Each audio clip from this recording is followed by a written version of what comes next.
Oxford University's 800-year history had never witnessed such profound silence. Professor Harrington had just declared, "Africa has contributed nothing to human civilization."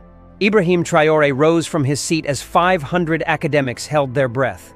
But no one could have predicted that his words over the next 10 minutes would go viral and end the professor's career. The Sheldonian Theatre at Oxford was packed that March afternoon. It was meant to be a routine lecture on global leadership in the 21st century, featuring various world leaders and academics. Ibrahim Traore, president of Burkina Faso, had been invited as part of the university's African Leadership Series. He sat quietly in the front row, dressed in a simple dark suit, taking notes as various speakers presented their views on development, democracy, and international cooperation. Professor Edmund Harrington took the stage at 3:30 p.m. A man in his late 60s with silver hair and wire-rimmed glasses, he commanded respect through decades of published work on European history and civilization. His introduction was glowing. Rhodes Scholar, author of 12 books, holder of 3 honorary doctorates. As he began his lecture on the foundations of modern civilization, his tone was confident, almost dismissive, as if the conclusions he was about to present were beyond dispute. "When we examine the pillars of human advancement," Harrington began, his voice echoing through the historic venue, "we see a clear pattern. Mathematics from Greece, law from Rome, philosophy from Germany, industrial innovation from Britain." He paused, surveying the audience over his glasses. "The foundations of what we call civilization have decidedly Western origins." Several audience members shifted uncomfortably, but Harrington continued, emboldened by the academic setting that had long protected such views. 20 minutes into his lecture, Harrington made the statement that would define the rest of his life. Now, some might ask about other continents' contributions. Asia gave us gunpowder and paper, certainly. The Americas had sophisticated calendars. But Africa? He paused dramatically, a slight smirk playing on his lips. "I challenge anyone in this room to name a single significant contribution to human civilization from sub-Saharan Africa. The continent has been a recipient of civilization, not a contributor to it." The silence that followed was deafening. In the front row, Ibrahim Traore slowly closed his notebook. He placed his pen carefully on the desk beside it.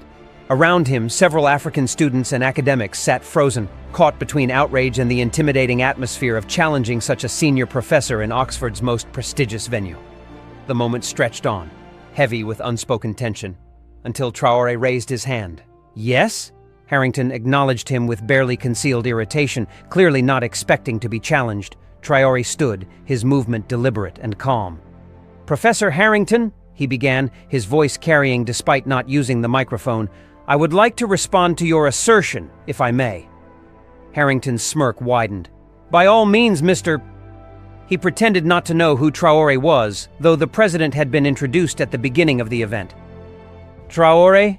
Ibrahim Traore," he replied simply, not mentioning his title. "And I accept your challenge." A ripple of anticipation ran through the audience. Several people began discreetly recording on their phones, sensing something significant was about to unfold. Harrington gestured dismissively toward the stage. "Please, enlighten us. But do try to stick to historical facts rather than romantic nationalism." The condescension in his voice was palpable. Traore walked to the podium with measured steps. He carried with him a simple leather folder that he placed carefully on the lectern. For a moment he stood silently, looking out at the audience, then directly at Harrington. "Professor," he began, "before I address your challenge, may I ask you a question? In your extensive research, have you ever visited the manuscript collections in Timbuktu? Have you studied the mathematical treatises of the Dogon people? Have you examined the metallurgical techniques of the Haya people of Tanzania?" Harrington waved his hand dismissively. "Ancient mud buildings and primitive folklore hardly constitute civilization, Mr. Traore. We're talking about contributions to human advancement, not anthropological curiosities." Several gasps could be heard from the audience at the blatant disrespect. But Traore remained calm, opening his folder and pulling out a single document. "Then let us begin with something you might recognize," he said, holding up a photocopy of an ancient text. "This is a page from the Labombo bone discovered in Swaziland. It's 44,000 years old, Professor. It contains the earliest known mathematical calculations in human history. 29 distinct notches, marking lunar cycles. Mathematics didn't begin in Greece, Professor. It began in Africa. The smirk began to fade from Harrington's face, but he quickly recovered. Counting notches is hardly Pythagoras, he scoffed. Traore pulled out another document.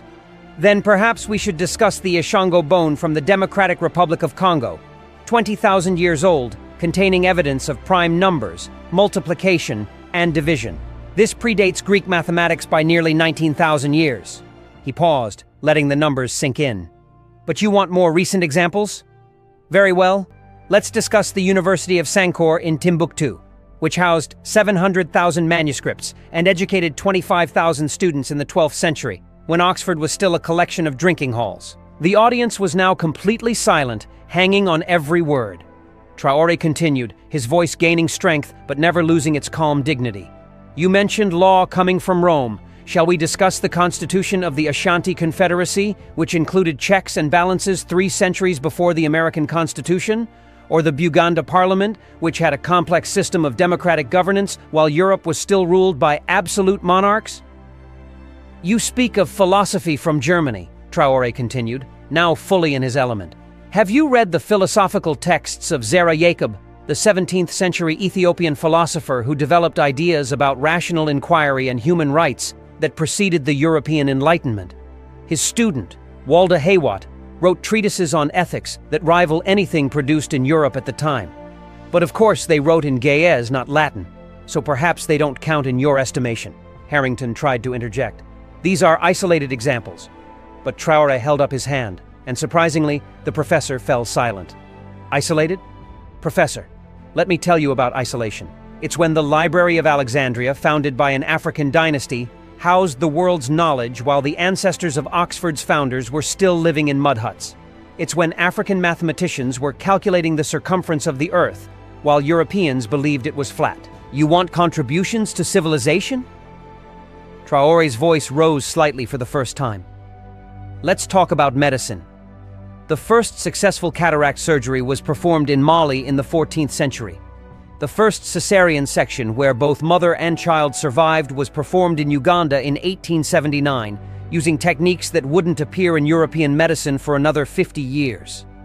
The first vaccination, not Edward Jenner's cowpox but variolation against smallpox, was practiced in West Africa and brought to America by enslaved Africans. He pulled out another paper. Architecture? The Great Zimbabwe's acoustic properties surpass modern engineering. The Nubian pyramids predate their Egyptian counterparts. The rock churches of Lalibela were carved from single pieces of volcanic rock with a precision that modern engineers struggle to explain. But perhaps you've never heard of these because they don't fit your narrative of African primitiveness. The transformation in the room was palpable. Students who had been slouching were now sitting upright, many taking notes. Several professors were nodding along, some looking uncomfortable, others seemingly discovering this information for the first time. Harrington's face had gone from dismissive to defensive to something approaching panic, but Traore wasn't finished. Let's discuss metallurgy, he continued, his voice now carrying the authority of absolute certainty. The Haya people of Tanzania were producing carbon steel in blast furnaces 2,000 years ago, a technique that wouldn't appear in Europe until the Industrial Revolution.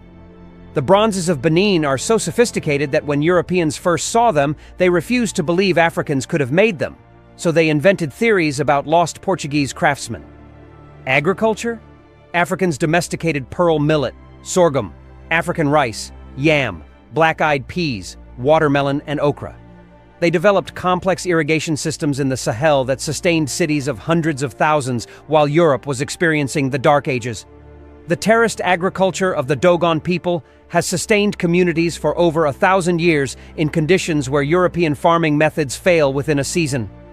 Traore paused, looking directly at Harrington, who was now visibly sweating despite the cool temperature of the theater.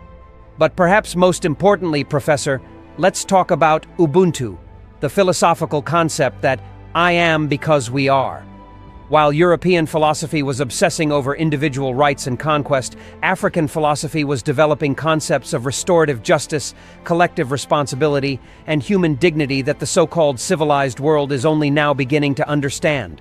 The tragedy, Professor Harrington, Traore said, his voice now soft but piercing, is not that Africa contributed nothing to civilization. The tragedy is that scholars like you have spent centuries actively erasing, ignoring, and denigrating those contributions. When the Library of Timbuktu was at its height, housing more books than any European university, your ancestors called us illiterate. When our astronomers were tracking the movements of the stars, you called us superstitious. When our healers were performing complex surgeries, you called us witch doctors. He picked up his folder and pulled out one final document. This, Professor, is a letter from Cecil Rhodes, founder of the scholarship that perhaps funded your education. In it, he explicitly states that African history must be suppressed to justify colonization. Your ignorance isn't accidental, Professor. It's the result of a deliberate, systematic effort to erase African contributions to human civilization, and you've been perpetuating it for 47 years. The silence in the theater was absolute. Harrington stood at the side of the stage, his mouth opening and closing, but no words emerged. Traore wasn't quite finished. I could continue for hours, Professor. I could tell you about the astronomical calculations of the Dogon people who knew about Sirius B centuries before Western telescopes could detect it. I could describe the complex fractal geometry in African art that predates Mandelbrot by centuries. I could explain how the call and response tradition of African music became the foundation for jazz, blues, rock, and virtually every form of popular music. But I think I've made my point, Traore concluded. The question isn't whether Africa contributed to civilization. The question is why you, a professor at one of the world's most prestigious universities, don't know any of this. Or worse, he paused, making eye contact with Harrington, why you know it and choose to deny it. The first clap came from a young African woman in the third row, then another. Within seconds, the entire theater erupted in thunderous applause. Students stood, then professors, then even some of the administrators. But the most remarkable reaction came from an elderly white professor in the front row. Professor Mary Whitfield, head of African Studies, stood and spoke into her microphone. Mr. President, she said, acknowledging Traore's actual title for the first time, as a member of this institution, I apologize. Your words today have exposed a shameful blind spot in our curriculum. I move that Oxford immediately review and revise our history programs to include the African contributions you've outlined. The applause renewed, even louder. Harrington, isolated on the side of the stage, looked around desperately for support, but found none. His decades of authority had evaporated in 10 minutes. When the applause finally died down, Traore spoke once more. I don't seek apologies, he said quietly. I seek truth. And the truth is that human civilization is not the property of any one continent or race. It's the culmination of all human achievement, from the first mathematical calculation on an African bone to the latest scientific discovery.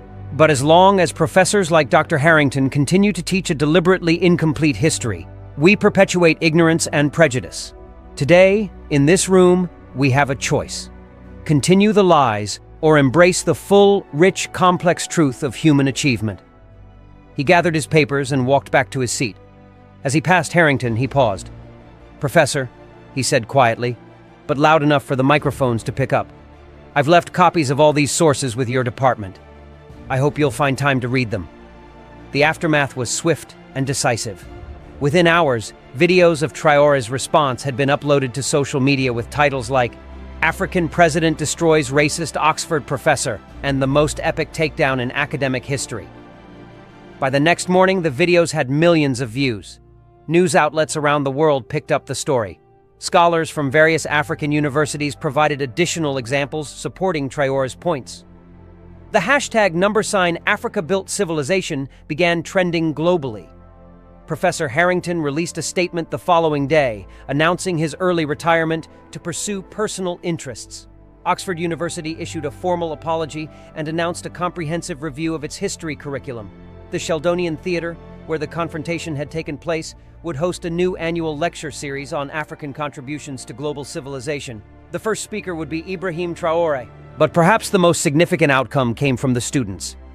Enrollment in African studies programs surged across British universities. Young historians began traveling to Africa to study in archives that had been ignored for centuries.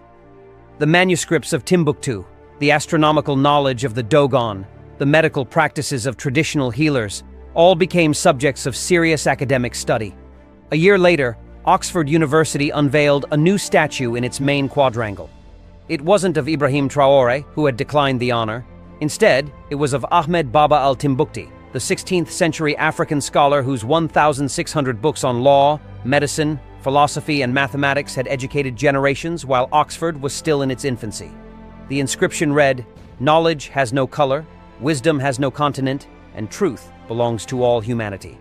In an interview years later, Traore reflected on that day at Oxford. "I didn't go there intending to give that speech," he admitted. "But when Professor Harrington made his statement, I thought of all the African children who would hear such words and believe them. I thought of all the brilliant African minds throughout history whose contributions were erased or stolen. I couldn't remain silent. The real tragedy," he continued, "is not what one ignorant professor said. It's that his views were considered acceptable in an institution dedicated to truth and knowledge. How many students had sat through his lectures over 47 years, absorbing these lies? How many went on to positions of power, carrying these prejudices with them? That's why I had to speak, not to humiliate him, but to break the cycle." The interviewer asked if he felt his response was too harsh. Traore shook his head. "For centuries, African history has been written by those who enslaved us, colonized us, and exploited us. They had no interest in acknowledging our achievements. When you've been denied your history for so long, speaking the truth isn't harsh, it's necessary. Professor Harrington had 47 years to learn the truth. He chose ignorance. I simply chose not to let that ignorance stand unchallenged." Today, the Traore moment, as it came to be known, is studied in universities worldwide as a turning point in academic discourse about African history. It serves as a reminder that knowledge, real knowledge, requires humility, curiosity, and a willingness to challenge long-held assumptions. It proved that sometimes the most powerful weapon against prejudice isn't anger or violence, it's truth, delivered with dignity and backed by irrefutable facts. And in classrooms from Lagos to London, from Cairo to Cape Town, teachers now begin their lessons on African history with a simple truth that should never have been controversial. Africa is not just part of human civilization, it's where human civilization began. The silence that fell over Oxford University that March afternoon wasn't just the end of one professor's career. It was the beginning of a long overdue conversation about whose stories get told, whose achievements get recognized, and whose contributions to human civilization get remembered.